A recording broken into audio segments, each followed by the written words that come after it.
और वहीं आतंकवादी मसूद अजहर की गिरफ्तारी का इमरान सरकार पर दबाव बढ़ता ही जा रहा है। पाकिस्तान की आतंकवाद विरोधी अदालत ने इमरान सरकार को मसूद की गिरफ्तारी के लिए अब डेडलाइन भी दे दी है। आतंकवाद पर पाकिस्तान का एक्शन सिर्फ दिखावा है, ये दुनिया में जग जाहिर है और इमरान सरकार को तो इस बार उनके देश की अदालत ने कटघरे में खड़ा कर दिया है।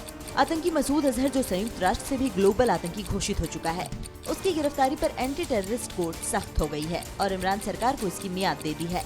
पाकिस्तान सरकार जैश-ए-मोहम्मद के सरगना मसूद अजहर को 18 जनवरी तक गिरफ्तार कर अदालत में पेश करे। टेरर फंडिंग मामले में पाकिस्तान पर FATF से ब्लैकलिस्ट होने का खतरा बना हुआ है, लेकिन बावजूद इसके इमरान सरकार आतंकियों के लिए रहनुमा बनी हुई है। अमेरिका और ईरान के तनातनी के बीच एक ऐसी तस्वीर आई जिससे मध्य पूर्व के कई देश सऊदी अरब से नाराज हो सकते हैं। ये रिपोर्ट देखिए और खबर सुनिए।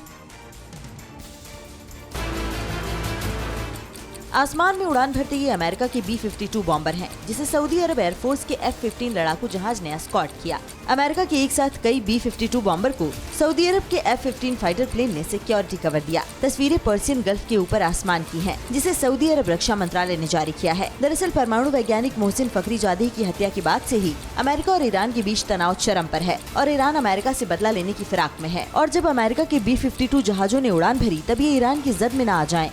सऊदी अरब के एयरफोर्स ने तुरंत मोर्चा संभाल लिया। और वहीं कैपिटल बिल्डिंग हिंसा के बाद अमेरिका के लोग राष्ट्रपति डोनाल्ड ट्रंप को तुरंत सत्ता से हटाना चाहते हैं। ये हम नहीं कह रहे, अमेरिका में जो सर्वे हुआ है इसके बाद इसने चौंका देने वाला खुलासा किया। अमेरिकी राष्ट्रपति डोनाल्ड ट्रंप की मुश्किलें कम होने का नाम नहीं ले रही। कैपिटल बिल्डिंग पर हुए ट्रंप समर्थकों के हिंसक विरोध प्रदर्शन के बाद अमेरिका की जनता ट्रंप को तुरंत सत्ता से बेदखल करना चाहती है। कैपिटल बिल्डिंग हिंसा के बाद हुए अमेरिकी सर्वे में चौंकाने वाली बातें सामने आई हैं। सर्वे से पता चला है कि 57% अमेरिकी चाहते हैं कि वॉशिंगटन DC में अमेरिकी संसद पर हुए हिंसक हमलों के बाद राष्ट्रपति ट्रंप को 20 जनवरी से पहले पद से हटा दिया जाए। सर्वे में 57% अमेरिकियों ने ट्रंप को 25वें संविधान संशोधन या महाभियोग चलाकर तुरंत पद से हटाने का समर्थन किया है। और इस बीच चीन से एक बड़ी खबर आ रही है। चीन के हुनान प्रांत में रिसाइकलिंग फैक्ट्री में बड़ा धमाका हुआ है। ब्लास्ट में एक की मौत हो गई है, 20 लोग घायल बताए जा रहे हैं। दमकल की 36 गाड़ियां और 288 फायर फाइटर्स आग बुझाने में जुटे हैं। ये तस्वीर आपको दिखा रहे हैं। ये रिसाइकलिंग प्लांट है जहां पर ब्लास्ट हुआ है। अभी तक इस फैक्ट्री में ब्लास्ट की वजह साफ नहीं हुई है।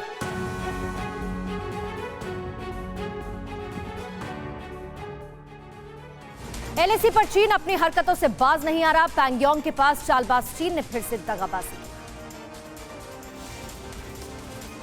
चीन की कथनी और करनी में अंतर है, ये दुनिया में जग जाहिर है। एक तरफ ड्रैगन तो डायलॉग की बात करता है, लेकिन इसकी आड़ में दूसरी तरफ साजिश करने से बाज नहीं आता। LAC पर तनातनी के बीच भारत और चीन की सेना आमने सामने है और पैंगोंग में फिर माहौल बिगाड़ने की कोशिश हो रही है। पैंगोंग के किनारे भारत ने एक बार फिर चीनी सैनिकों को पकड़ा है, जिसके बाद PLA की आकड़ में कमी आई है। अपने जवान का रास्ता भटकने का हवाला दे रही है, लेकिन ये पहली बार नहीं है। पिछले 3 महीने में दूसरी बार भारतीय इलाके में चीनी सैनिक पकड़े गए हैं। सूत्रों के मुताबिक PLA के पकड़े गए सैनिकों से प्रोटोकॉल के तहत बर्ताव किया जा रहा है।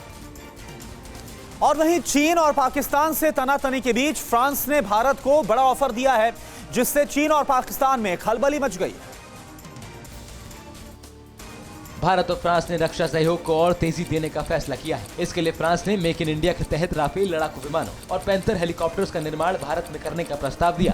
फ्रांस राफेल की 70% और पैंथर हेलीकॉप्टर्स की 100% असेंबलिंग भारत में करने को राजी है। 34वें भारत फ्रांस स्ट्रेटेजिक डायलॉग के लिए भारत आए फ्रांस के राष्ट्रपति के कूटनीतिक सलाहकार इमैनुअल बोन ने भारतीय नेताओं के साथ मुलाकात के दौरान ये प्रस्ताव दिया। भारत में 70% असेंबली के ऑफर के बाद भारत फ्रांस से और राफेल विमान खरीद सकता है, क्योंकि इसकी कीमत में काफी कमी आएगी। अड़ी सोमवार से शुक्रवार शाम 6 बजे सिर्फ TV9 भारतवर्ष पर।